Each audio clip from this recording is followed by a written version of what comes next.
Hello வணக்கம். இது உங்கள் சிவி ஜோன். எல்லாரும் எப்படி இருக்கீங்க? இப்போ பார்த்தீங்கன்னா தரமான பயங்கரமான ஒரு செம்ம பெரிய ஃபைட்டு கனியை வந்துட்டு அமித் வந்து வச்சு செய்கிறாரு. காரணம் என்னென்னா, ஆல்ரெடி விஜய் பார்வதி அமித் 2 பேரும் சேர்த்து வச்சு பேசி ஒரு சில விஷயங்கள்லாம் போயிருக்கும். அது கோர்ட்டில் கேஸ் போடுற அளவுக்கு போய் அதெல்லாம் நிறைய சம்பவங்கள் நடந்திருக்கும். ஸோ இன்றைக்கி திரும்பவும் அந்த ஒரு பூதாகரமான ஒரு விஷயம் வெடிக்குது. காரணம் கனி தான். அந்த விஷயங்கள் என்னென்னு பார்க்கலாம். அதுக்கு முன்னாடி பார்க்குற எல்லாரும் நம்மளோட சேனலை சப்ஸ்கிரைப் பண்ணிட்டு பாருங்கள், லைக் பண்ணுங்கள், கமெண்ட் பண்ணுங்கள், ஷேர் பண்ணுங்கள். இப்போ வாங்க அந்த வீடியோக்குள்ளே போகலாம். ஸோ காலையில் பார்த்தீங்கன்னா திடீர்னு வந்து ஒரு சண்டை. என்னடா சண்டை அப்படின்னு பார்த்தா, அமித்தை வந்து கனி வந்து கலாய்க்கிறாங்க. ஏன் என்னை எதுக்குங்க நீங்கள் கலாய்க்கிறீங்க? சரி நீங்கள் விடுங்க, கலாய்க்கிறதுக்கு ஓகே. ஆனால் எனக்கு ஒரு சில பேர் முன்னாடி கலாய்ச்சா பிடிக்காது. பார்வதி முன்னாடி கலாய்ச்சா எனக்கு சுத்தமாக பிடிக்காது. நீங்கள் அதை பண்ணுறீங்க, ஏன் குரூப்பிசம் சொல்கிறீங்க அப்படின்போது அவர், ஏன் குரூப்பிசம் சொன்னது நானா? விக்ரம் தானே சொன்னார், அதுவும் உருப்படாத குரூப்புன்னு. அப்புறம் தான் என்னையை நீங்கள் வந்து சொல்கிறீங்க, அவரை கேளுங்க முதல்ல அப்படின்னும்போது, அதனால தான் நானும் சும்மா கிண்டல் பண்ணேன்னா அவரை விடுங்க, நீங்கள் ஏன் அவர் கிண்டல் பண்ணிக்கும் போது இவருக்கு கோவம் வந்துடுது.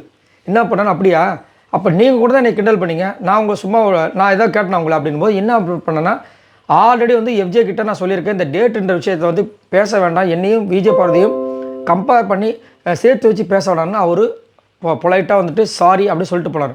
ஆனால் நீங்கள் என்ன பண்ணீங்கன்னா அதையே திரும்ப கேலி பண்ணிங்க. நான் எதாவது கேட்டேன் உங்களை, அது எனக்கு எவ்வளோ ஹர்ட் ஆச்சு தெரியுமான்னு. அவங்க என்னங்க இப்போ வந்து சொல்கிறீங்க, அது அன்றைக்கி நீங்கள் சொல்ல வேணும், அன்றைக்கி நான் சொன்னேங்க, சொல்லுவா சாரி அப்படின்ட்டு போயிட்டீங்க.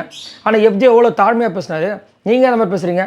ஒரு வாட்டி நான் வந்து இதை வந்து சொல்லிகிட்டே இருக்கணுமா, எனக்கு விஜய் பறதுக்கு ஒன்றும் கிடையாதுன்னு அப்படின்போது, ஏங்க நான் வந்து நார்மலாக நானும் விக்ரமோ நானும் எஃப்ஜே போகிற மாதிரி தாங்க நினச்சி சொன்னேன், நீங்கள் எங்கே தப்பாக புரிஞ்சுக்கிறீங்க? கனி கனி கனி கனி நாங்கள் 24/7 பார்த்துட்ருக்கோம், எங்களுக்கு தெரியும் கனி கனி அப்படின்னு நம்ம இருந்துச்சு. ஏன்னா அந்த குரூப்பை எப்படி கிண்டல் பண்ணாங்கன்றதெல்லாம் முன்னாடி பார்த்துருக்கோம். இவங்க உடனே சொல்லும்போது அவர் அழகாக சொல்லிட்டார், ஏம்மா நீங்களும் விக்ரமும் நீங்களும் எஃப்ஜே இருக்கிறது யாரும் இது வரைக்கும் கொச்சப்படுத்தலை, எப்படி யாரும் கொச்சப்படுத்தலை, ஆனால் எங்களோட விஷயங்களை நிறைய பேர் கொச்சப்படுத்தியிருக்காங்க. சூப்பராக இருந்துச்சு அந்த வார்த்தை. நாங்கள் யாரும், அதாவது அமித்தோ இல்லை விஜய் பார்வதியோ இல்லை கம்ருதீனோ இல்லை வினோத்தோ யாருமே வந்து கொச்சப்படுத்தலை. ஆனால் இவங்க குரூப்பில் இருக்கிற திவ்யாலேருந்து எஃப்ஜேலேருந்து கனிலேருந்து விக்ரம் எல்லாருமே கொச்சப்படுத்திருக்காங்க. அதை தானே வந்து இங்கே நான் சொல்கிறேன். ஸோ நீங்கள் உங்களுக்கு வந்தால் தக்காளி சட்னி, எங்களுக்கு வந்தால் ரத்தம், எங்களுக்கு வந்தால் தக்காளி சட்னி, உங்களுக்கு வந்தால் விட்டு ரத்தமா அப்படி மாதிரி கலாய்க்கும் போது, ஏங்க நான் அந்த மாதிரி சொல்லுங்க புரிஞ்சுக்குங்க அப்படின்னும் போது பக்கத்தில் சாண்ட்ரா வந்து ஃபஸ்ட்டு வந்து அமித்தை வந்து காம் டவுன் சொல்கிறாங்க. ஆனால் அதுக்கப்புறம் அவங்களுக்கு புரிஞ்சு போயிடுது, கனி நீங்கள் என்ன சொல்கிறீங்க அதை அவருக்கு இது பண்ணுறது தெரியுது.